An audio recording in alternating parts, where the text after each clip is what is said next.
Muling pinababasura ni dating Congressman Edgar Erice sa Korte Suprema ang kontrata ng Miro Systems sa COMELEC para sa 2025 elections. Pero ang COMELEC hindi magpapaawat sa kanilang paghahanda para sa darating na halalan. Narito ang balita ni Margaret Gonzalez. Muling nagtungo sa Korte Suprema ang dating congressman na si Edgar Erice para magdagdag ng impormasyon sa hiling nitong mabasura ang kontrata ng Commission on Elections sa COMELEC sa South Korean firm na Miro Systems. Ang Miro ang napiling service provider ng komisyon para sa mga makinarya at kagamitang gagamitin sa 2025 elections. Sa inahayang supplemental motion ni Erice, sinabi nitong hindi na sumusunod sa pamantayan ukol sa NFCC on net financial contracting capacity ang Miro dahil sa pag-atras ng local construction company na St. Timothy sa joint venture. Diskumpiyado itong nasusunod ang patakaran na 40% lamang ang shares ng Miro ng South Korea sa joint venture at 60% sa mga kumpanyang Pilipino. Sa kabilang banda, sinabi naman ni COMELEC Chairman Attorney George Garcia na agad nilang naipaalam sa kataas-asang hukuman ang pag-atras ng St. Timothy. Ayon pa kay Garcia, sa pagre-review ng kanilang law department, lumalabas namang compliant sa NFCC ang natitirang Filipino partners ng Miro. File na kami sa Supreme Court ng aming manifestation. In-inform na namin kaagad ang Supreme Court sa nangyaring withdrawal ng St. Timothy. Sinabi na rin namin na nag-submit na ang St. Timothy, ang natitirang dalawa na Filipino partners ng kanilang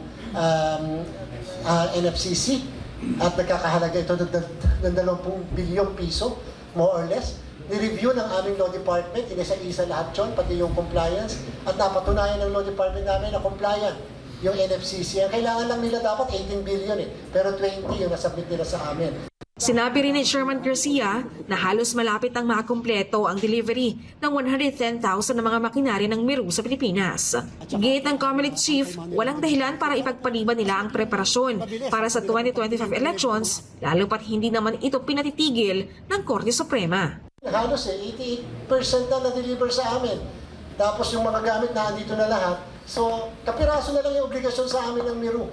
And that is yung pagsiset up naman ng 110 repair hubs na dapat i-set up natin at sila magpapadala rin ng mga technicians sa 110 repair hubs na yan. So more or less, kapiraso na lang. Ibig sabihin, mukhang hindi nila kinailangan yung pera o yung garansya na yon kasi nagawa nila yung machine. It only means to say, kaya rin ang sarili ng Miro na i-finance ang buong manufacturing ng lahat ng mga machines. At yung lahat ng mga peripheras na andito na rin 100% na rin namin natanggap ang lahat ng mga gamit. So, okay naman sa amin kung magpa-file ng mga manifestation, tuloy lang kami sa paghahanda. Uulitin ko muli, nagpapasalamat tayo sa kataas-tasang hukuman, hindi naman po nila kami na-TRO.